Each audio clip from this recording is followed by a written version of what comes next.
আসসালামু আলাইকুম। ছোট করে একটা ভিডিও বানানোর জন্য আপনাদের সামনে আসলাম। একটা জিনিস না বলে পারছি না, সেটা হলো পিনাকি ভট্টাচার্য।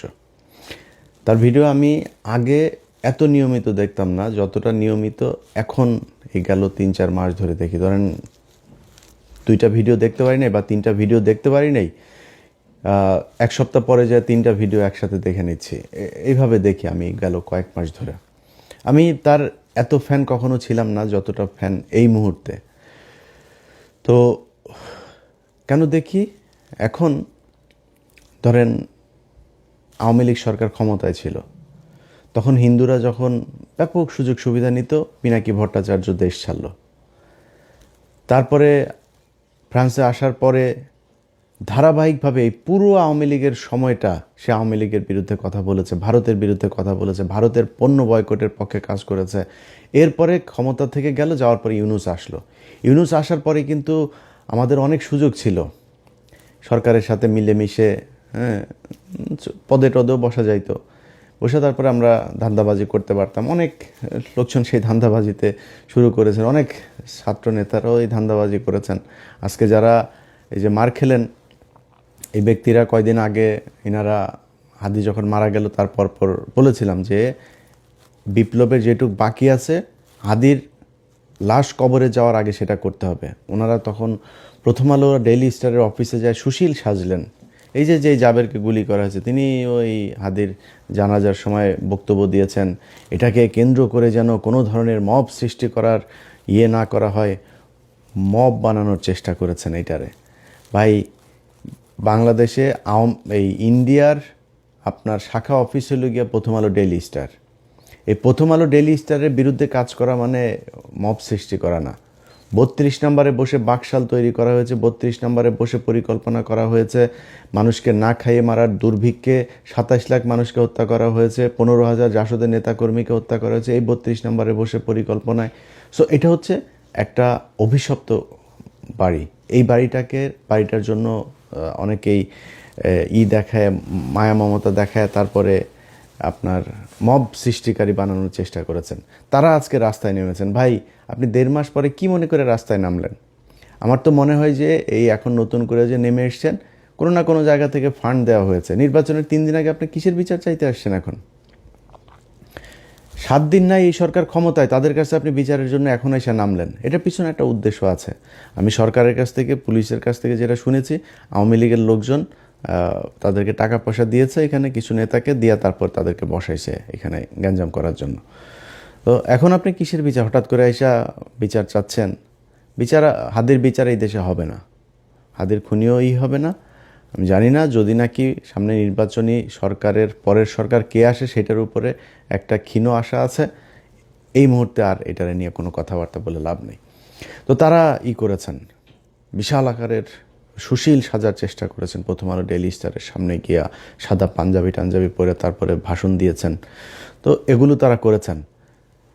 তারা হারে হারে টের পাবে প্রথম আলো ডেইলি স্টার কী জিনিস, উদিচি কী জিনিস, ছায়ানট কী জিনিস, প্রশিকা কী জিনিস। ওই উত্তরাতে একটা স্কুল আছে ডিপিএস, এই ডিপিএস এই টাইপের কিছু স্কুল, ইন্দিরা কালচারাল সেন্টার, এরকম কিছু জিনিস আছে উত্তরার। এই ডিপিএস দিল্লি আপনার পাবলিক স্কুল, এই স্কুলের ভেতরে যাদের সন্তানরা পড়ে, কোনো মুসলমান এই স্কুলে পড়তে দিয়েন না। এটা পুরো একটা রয়ের আড্ডাখানা। সেখানে ওইখানকার যেসব শিক্ষকরা আছে, এই শিক্ষকদের অনেকের বাড়িতে আপনার করা হয়, কি বলে, বৈঠক হয়। সেনাবাহিনীর লোকজন, ভারতীয় হাই কমিশনার, তারা গিয়ে তারপরে বৈঠক করেন। তো এগুলো হচ্ছে এখন এই টাইপের এই প্রতিষ্ঠানগুলোকে বাংলাদেশে রাখা যাবে না। এগুলোকে রেখে বাংলাদেশের স্বাধীনতা, সার্বভৌমত্ব আপনি টিকায় রাখবেন, এটা খুব কষ্টকর হবে। যেই কারণে এগুলোর বিরুদ্ধে ব্যবস্থা নিতে হবে। আমরা ১.৫ বছর অপেক্ষা করেছি প্রথম আলোর এই টিপু সুলতান, মতিয়ার, এই সন্তোষ শর্মা কালবেলার, তারপরে প্রথম আলোতে আরও আছে মহিউদ্দিন, তারপর ওই যে ইয়েতে গিয়েছে, এখন এফপিতে গিয়েছে আপনার সাবিহা, এই যে আপনার শফিক, আপনার তত্ত্বাবধায়ক সরকারের যে শফিক, এরা সব সিন্ডিকেট। এরা এই আপনার বানানোর, ইদানিং আবার বিবিসি বাংলা তাদের সাথে যুক্ত হয়েছে। এই সিন্ডিকেট মিলে বাংলাদেশকে জঙ্গি রাষ্ট্র বানানোর জন্য আপনার আবার নতুন করে পায়তারা করছে। তো তাদেরকে আপনার বন্ধ করতে হবে, তো আপনি করেন নাই, না করে তারপরে রাষ্ট্র পরিচালনা করবেন, সুন্দর করে আপনার চালাবেন, এটা মনে করার কোনো কারণ নাই। যাই হোক, এখন ধরেন আমি আর পিনাকি দাদা, আমরা দুজন এই সরকারের শুরু থেকেই এখন পর্যন্ত আমরা একটা জায়গায় স্থির থেকেছি যে আওয়ামী লীগের ব্যাপারে জিরো টলারেন্স দেখাইতে হবে। এইখানে কোনো নমনীয়তা চলবে না। চুরি করেন, বাটপারি করেন, যা করেন ইচ্ছা করেন। ও মা, হত্যা মামলার আসামিরা উপদেষ্টাদের সাথে যায় বৈঠক করে। তো আমি আমার এই জার্নিতে আমি পিনাকি দাদাকে সব সময় পাশে পেয়েছি। তিনি এই মুহূর্তে আমি মানে খুবই হতাশা নিয়ে আপনার মানে চুপচাপ বসে আছি।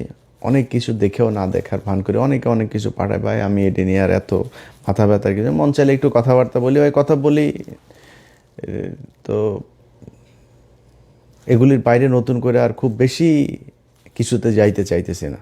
কিন্তু যেই কাজটা আমার করতে হইতো, আমার পুরো কাজ দাদা করে ফেলছেন। সো যেই কারণে যারা দাদার ভিডিও দেখেন, আমার সাবস্ক্রাইবার যারা আছেন, দুইটা মানে আমাদের তো কমন আপনার ওনার আমার ইউটিউবে সাবস্ক্রাইবারও প্রায় সমান সমান। সো ওনার ভিডিও যারা দেখেন, আমার ভিডিও তারা দেখেন, আমার ভিডিও যারা দেখেন, ওনার ভিডিও তারা দেখেন। আমার সাবস্ক্রাইবার যা আছে সবাইরে বললাম আপনারা ওইখানে চলে যান, ওইখানে গিয়ে দাদার ভিডিও দেখেন। দাদার কথাবার্তা যেটা, ওইটা মনে করবেন আমার ভাষা। উনি আমি যা বলতে চাই, আমার কথাগুলি উনি কেমনে যেন বলে দেয়। আমি গত 3-4 মাসে বিচার করে আমি বিগ ফ্যান হয়ে গিয়েছি তার। মানে আমার অনেক কথা আছে, যে কথাগুলি একদম হুবহু সেই কথাগুলো তার মুখ দিয়ে বের হচ্ছে। তো এই যে ভিডিওগুলো করছেন, এই ভিডিওগুলো করার কারণে তার বিরুদ্ধে এখন নতুন করে তাকে জামাতের আমির টামির, ধরেন আজ থেকে 6 মাস 1 বছর পরে আমারও অনেকের সাথে কথা হইলে তারপরে তারা বলতো যে ভাই উনি তো হিন্দু মানুষ, ওনার ব্যাপারে একটু সন্দেহ হয়। তো আমি বলতাম যে ভাই দেখেন, উনি তো হিন্দু হইলেও উনি যে কাজগুলো করছেন সেই কাজগুলো তো গুরুত্বপূর্ণ। উনি যতদিন কাজ ঠিক করবেন ততদিন আমাদের ওনারে নিয়ে সন্দেহ টন্দেহ করার তো কিছু নাই। যেদিন লাইন থেকে বিচ্যুত হবে সেদিন আমরা নিজেরাই কথা বলবো, সমস্যা কি। কিন্তু এই গেল 6 মাসে আমি নিজে এইভাবে কারোর সাথে আর এটা নিয়ে এগ্রি করি নাই যে না, এই 6 মাসের ভিতরে আমার কেউ বলে ভাই আর কত একজন মানুষের জাজ করবেন, আর কত পরীক্ষা নেবেন তার। সেই 2014-15 সাল থেকে শুরু করে ধারাবাহিকভাবে সে ভারতের বিরুদ্ধে কাজ করছে এবং ভারতের বিরুদ্ধে জ্বালাময়ী বক্তব্য, ভারতকে এই করে ফেলবো সে, এইটা না, এইটুক না, খালি একদম তথ্য প্রমাণ সহ ইতিহাস ভিত্তিক। এইটা মানে আমাদের এই বাংলাদেশে বহু লোকজন আছে যারা আমাদেরকে ভিউ ব্যবসায়ী, তারপরে অনেক তুচ্ছতাচ্ছিল্য করে কথা বলেন। তাদের ভেতরে অনেকেই এখন ইউটিউবে, যেমন ধরেন মাসুদ কামাল এক সময় বলতো যে আমরা হইলাম গিয়া টাকা পয়সার জন্য ভিডিওতে কথা বলি। হ্যাঁ, মাসুদ কামালের যে ইউটিউব চ্যানেল আছে ওইটাতে মনিটাইজেশন করে নাই, 1 টাকাও উনি কামাই করেন না, ফ্রি সোশ্যাল সার্ভিস দেন। ভিডিও করার আগে মনিটাইজেশন কেমনে করা লাগে সেই হিসাব করে তারপরে শুরু করেছেন। যার সাথে কথা বলেন তিনি বলেছেন, কয় ভাই কয়দিন পরপরই মানে মনিটাইজ হওয়ার আগে পাগল হয়ে গেছে, কবে হবে, কেমনে হবে, কেমনে তাড়াতাড়ি করা যায়, হ্যাঁ চিঠি আসে না কেন, কোড আসে না কেন গুগল থেকে, কত কিচ্ছা কাহিনী। এখন তিনি টাকা খান, তার ভিডিও একটা আপনি চ্যানেলে দিয়েন, সাথে সাথে কপিরাইট খেয়ে যাবেন। আমি ইলিয়াস একমাত্র অধম ব্যক্তি যিনি আমার ভিডিও নেয় কত মানুষ চালায়, 10,000, 20,000, 50,000 টাকা কামায়, কারোর ইলিয়াস কোনো দিন কপিরাইট দেয় নাই। অথচ আমরাই হইলাম গিয়া খুব অনাহারি, অভাবী, ইউটিউবের টাকা দিয়ে আমরা চালাই। এই ইউটিউবের টাকা তো খাই, আমার ইউটিউবের টাকা আমি খাবো না তো আপনি খাবেন? কিন্তু যারা এতদিন ধরে টাকার ব্যাপারে খুব দেখাইতেন, আমাদের অচ্ছুত একটা ভাব নিয়ে কথাবার্তা বলতেন, তারা আজকে টাকা খান কেন? ইউটিউবের মনিটাইজেশন অন করেছেন কেন আপনারা? চ্যানেল করার আগে মনিটাইজেশন অন করার চেষ্টা করেন। তো ওনাদের কাছে খুব খারাপ লাগে পিনাকি এখন যেগুলো বলে। তো গত 6 মাস ধরে আমার কেউ এটা বললে তারা সরাসরি বলেছে যে ভাই এটা বন্ধ করেন। পিনাকি যদি, আমি জানি না সে এখনও হিন্দু আছে কিনা, যদি সে হিন্দু হয়ে থাকে তাহলে সে জেনুইন হিন্দু, অরিজিনাল হিন্দু যদি কেউ হয়ে থাকে তাকে তিনি বহুশ্বরবাদ হইতে পারবে না। তো এটা হিন্দু ধর্ম অনুযায়ী আপনাকে এক ঈশ্বরবাদ হইতে হবে। তো উনি হিন্দু ধর্মের একদম যেসব বিষয়গুলো সমালোচনা করার মতো উনি নিজেই সমালোচনা করেন সেগুলো নিয়ে, এবং খুবই তথ্য প্রমাণ এভিডেন্স দিয়ে তারপরে করেন। সো ওনারে নিয়ে জাজ করা বন্ধ করেন। উনি যা বলছেন এগুলো বলার কারণে বিএনপি ওনার বিরুদ্ধে এখন উঠে পড়ে লেগেছেন যে উনি হইল গিয়া দেশদ্রোহী, উনি পাকিস্তানের প্রেসিডেন্ট, জামাতের আমির। একই কথা আমারও বলে। আমি যদিও একটু যে বললাম না, আমি কিছুটা সুবিধাজনক জায়গায় আছে, আর ভাল লাগে না এই দেশের বিরুদ্ধে কথা বলতে। যে অনেক প্রভাবশালী সেনা প্রধান থেকে শুরু করে অনেক প্রভাবশালী মানুষের বিরুদ্ধে কথা বলেছে, ব্যক্তিগত শত্রু হয়েছে। লাভটা হয়েছে কি? 5 তারিখের পরে এই দেশ ঠিক হয় নাই। এই দেশ জীবনে কোনো দিন ঠিক হবে, মানে নিকট ভবিষ্যতে ঠিক হবে, এটা আমার মনে হয় না। যদি জামাত ক্ষমতায় আসে, একটা ক্ষীণ আলো মানুষের মাঝে আছে। যদি না আসে, সেই ক্ষেত্রে ভবিষ্যৎ অন্ধকার। তো এখন বিএনপির লোকজন সব ওনার বিরুদ্ধে লেগেছেন যে পিনাকি হইল গিয়া দেশদ্রোহী, পিনাকি তাদের বিরুদ্ধে জামাত ইসলামের টাকা পয়সা খেয়েটে। ভাই, পিনাকি কার কাছ থেকে টাকা খেয়েছেন ওই হিসাব আপনার নেওয়ার দরকার নাই। পিনাকি যেটা বলে সেটার কাউন্টার ন্যারেটিভ আপনার কাছে আছে। আপনার পক্ষে কাজ করে বিরিয়ানির দোকান থেকে টাকা খাওয়া মাল, তারপরে নানান ধরনের ডিজিএফআইয়ের ভাতাপ্রাপ্ত লোকজন, তারপরে আছে এরকম সব ধান্দাবাজগুলো একসাথে যা মিলেছে। এখন এইসব ধান্দাবাজ আপনি 2-4 কোটিও যদি নিয়ে পাশে ভিড়ান, তো এটারে দিয়ে কি পিনাকি ইলিয়াসের কাউন্টার দেওয়া যাবে? গেল না কেন? আপনার পক্ষে কথা বলে না কেন? সেটা চিন্তা করেন। পিনাকি ইলিয়াস আপনার দলে থাকলে যারা বিরিয়ানির দোকানে টাকা খায় তাদের চাইতে উপরে থাকতে পারতো না? তো পিনাকি ইলিয়াস যায় নাই কেন আপনার দলে? সেটা চিন্তা করেন। আপনার কাছে টাকা চেয়েছিল, তো ফাঁস করে দেন। যদি টাকা চেয়ে থাকি, পিনাকিদা যদি টাকা চেয়ে থাকে, দেন দরবার করে থাকে, ফাঁস করে দেন, কোনো সমস্যা নেই। তারা টাকার জন্য চাইতেন, তারা কিছু জিনিস চেয়েছিল এই বিএনপির কাছ থেকে, বিএনপি সেটা করে নাই। সে বিএনপির কি, যে আওয়ামী লীগের লোকজনকে আপনারা আনতে পারবেন না। ওনাদের এখন মিটিং মিছিলে সরাসরি ওপেনেই বলে আওয়ামী লীগ আমাদের ভাই, আওয়ামী লীগ আমাদের ভাই, ওদের মামলা, ওদের বিরুদ্ধে কোনো পুলিশ যদি হয়রানি করে থানা ঘেরাও করা হবে। এগুলো বিএনপির লোকজন বলছে সরাসরি। এগুলো আমাদের গালে জুতা মারার মতো অবস্থা। যেই কারণে তাদের পক্ষে দাঁড়াইতে পারি নাই আমরা, যে কারণে পিনাকিদা আজকে কথা বলে। এখন পিনাকিদা যেই কথাগুলো বলে, ওটার আপনার কাছে কোনো জবাব আছে? ও আপনি ফ্যামিলি কার্ড দিবেন, সেই ফ্যামিলি কার্ড দেওয়ার জন্য মানুষের কাছ থেকে কিছু জায়গায় টাকা নেওয়া হচ্ছে, কিছু জায়গায় বলা হচ্ছে এটা এটিএম মেশিনে ঢুকাইলে নাকি টাকা কচকচ করে বের হয়ে আসবে, কিছু জায়গায় বলে পান বিড়ি চা নাস্তা যা আছে সব ফ্রি দিবে, কেউ বলে চাল ফ্রি দিবে, কেউ বলে 200 টাকার বাজার করলে 100 টাকা ফ্রি। আরে ভাই, এই কী অবস্থা? ট্রিটমেন্ট করতে গেলেও বলে সেখানে এই কার্ড ঢুকায় তারপরে ট্রিটমেন্ট ফ্রি করা যাবে। মানুষের কাছ থেকে বলে টাকা হাওলা তো করা যাবে ব্যাংক থেকে এই টাকা দিয়া। এই হয়েছে অবস্থা। ক্ষমতায় যাওয়ার আগেই একটা কার্ড নিয়ে আপনারা দুর্নীতি শুরু করেছেন, মিথ্যাচার শুরু করেছেন। ক্ষমতায় যাওয়ার পরে আপনারা কি করবেন আমরা সেটা চিন্তা করেন। এখন জামাত ইসলামের সাথে লাগতে যান। জামাত ইসলামের ক্ষমতায় যাওয়ার নাই, জামাত ইসলামের ক্ষমতায় যাওয়ার নাই, এটা সত্যি কথা, অভিজ্ঞতা নাই। আপনাদের মতো ব্যাংকের টাকা লুটপাট করার অভিজ্ঞতাও নাই, এটাও সত্যি কথা। আপনাদের মতো বিদ্যুৎ না দেওয়া তারপরে আপনারা কিমি বিক্রি করেছেন, এগুলো সত্যি কথা। আর অনেক কিছু আছে যেগুলো আপনারা করছেন। তো এই যে কাজগুলো করেছেন, এটা তো জামাতের নাই। জামাত ইসলামের অভিজ্ঞতা আছে কিসের? জামাত ইসলাম তাদের সংগঠন, তাদের নিজস্ব প্রযুক্তি, নিজস্ব চিন্তা ভাবনা, নিজস্ব পলিসি দিয়ে সাউথ এশিয়ার ভেতরে শীর্ষস্থানে নিয়ে গিয়েছিল তাদের ইসলামী ব্যাংকে। তাদের প্রতিষ্ঠানে যান, কোনো গ্যাঞ্জাম আছে? তাদের প্রতিষ্ঠানে যান, কোনো লস আছে? তাদের প্রতিষ্ঠানে কোনো বিশৃঙ্খলা আছে? নাই। সবগুলো প্রতিষ্ঠান সুন্দরভাবে চলছে। তারা এই প্রতিষ্ঠানগুলো যদি সুন্দরভাবে চালাইতে পারে, তাহলে রাষ্ট্রটাকেও সুন্দরভাবে চালাইতে পারবে। তাদের ব্যাংক যদি এত সুন্দর হয়, আর সরকারি ব্যাংকগুলো প্রতি মুনাফা তারা টানাপোড়ানের ভেতরে আছে, সব সময় প্রতি বছরই বাংলাদেশ ব্যাংকের তাদেরকে আপনার দিতে হয়, পুঁজি দিতে হয়, না দিলে ব্যাংক বন্ধ হয়ে যাওয়ার মতো অবস্থা। আর ইসলামী ব্যাংক হু হু হু হু করে উঠেছে।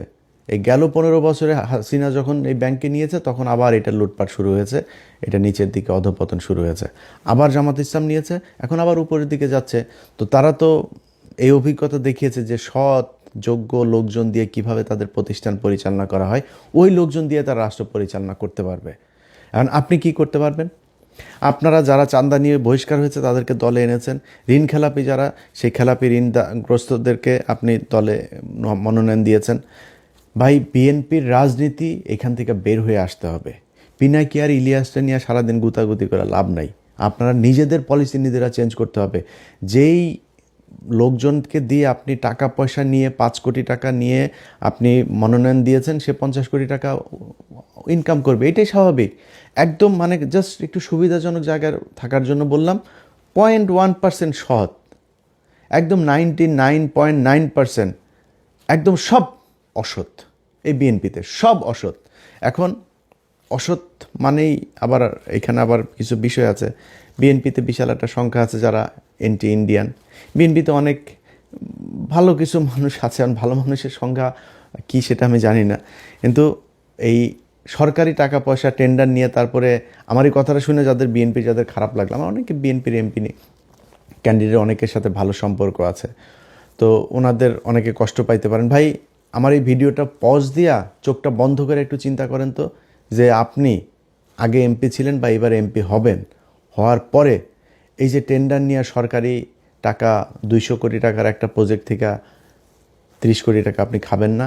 নিজেরে মানে আমার গালি দেওয়ার আগে নিজের বুকের মধ্যে হাত দিয়ে চোখটা বন্ধ করে একটু জিজ্ঞেস করেন খাবেন কিনা। তা এটার মানেই তো অসৎ, এটাই বুঝাইতে চেয়েছি। 99.9% তাদের এটা ব্যবসা হিসাবে নিয়েছে, যে এটা সিস্টেমটা এরকম।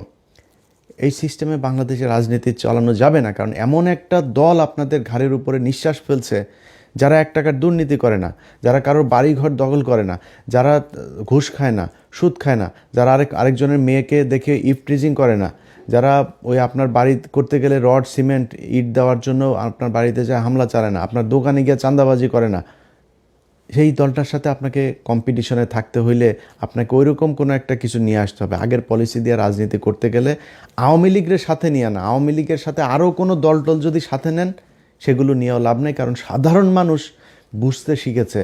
ঘরের মধ্যে বসে একটা নারী ফোনের মধ্যে দেখছে যে একটা মেয়ে ভোট চাইতে গিয়েছে, তার পেটের মধ্যে লাথি মারা হয়েছে, আপনারা ভোট দিবে সেই ব্যক্তি? আপনি জোর করে মানুষের কাছ থেকে আপনার সামনে ধানের শীষের মিছিলে যাবে, সেই ব্যক্তি ভোটের দিন দাঁড়িপাল্লায় ভোট দিবে? আপনি জিতে যাবেন? এত স্বপ্ন দেখা উচিত না। যাই হোক, আমাদের নিয়ে সমালোচনা না করে আপনাদের উচিত হবে এই নিজেদের সংশোধন করা। নিজেদের সংশোধন করলে আমার মনে হয় আপনাদের দলের জন্য ভালো হবে। সবশেষ সবাইরে আবারও বলি, পিনাকিদার ভিডিওগুলো, প্রতিটা ভিডিও যারা দেখেন নাই তারা গত 2 মাস ধরে কী কী ভিডিও করেছে পিছনে যায় ওনার চ্যানেলে গিয়ে তারপরে সাবস্ক্রাইব করে আসবেন, সাবস্ক্রাইব করবেন। যাদের মনে হয় যে যারা দেশের জন্য কাজ করে তাদের চ্যানেলে সাবস্ক্রাইব করবেন, তাদের পেজে ফলো দিয়ে রাখবেন। আশপাশের লোকজনকে নিয়ে ফোন দিয়া তারপরে দাদার চ্যানেলে বলবেন যে এই ফোনটা দেন, ওর চ্যানেলে ইউটিউবে ঢুইকা দাদার চ্যানেলটা খুঁজে বের করে সাবস্ক্রাইব করাই দিবেন। প্রথম আলোতে যদি 20 মিলিয়ন ইউটিউব চ্যানেলে সাবস্ক্রাইবার থাকে, ওইখান থেকে বের হবেন, বের হয়ে এসে দাদার চ্যানেলে ঢুকবেন। এটা দেখার দরকার আছে। মানে আমি আর আমার নিয়ে মার্কেটিং করলাম না, কারণ আমি এখন ভাই খুব অসহায়ের মতো আছে। আমার মানে ভাল লাগে না আর। এই গত 1.5 বছরে যা দেখলাম, কত মানুষকে ফেরেস্তার মতো মনে করতাম, শালা সব মালখোর। এই মালখোরদের দিয়ে আর বেশি বিপ্লব দেখাইতে ভাল লাগে না, এই জন্য একটু সুবিধাজনক অবস্থায় আছি। দাদা এখনও বিপ্লবের ঠিক জায়গায় আছে, এই জন্য দাদার এখানে যাইতে বললাম। ভিডিও দেখেন, দেখে ডিসিশন নেন ভোট কাকে দিবেন কাকে দিবেন না। সবাই ভালো থাকবেন, আল্লাহ হাফেজ।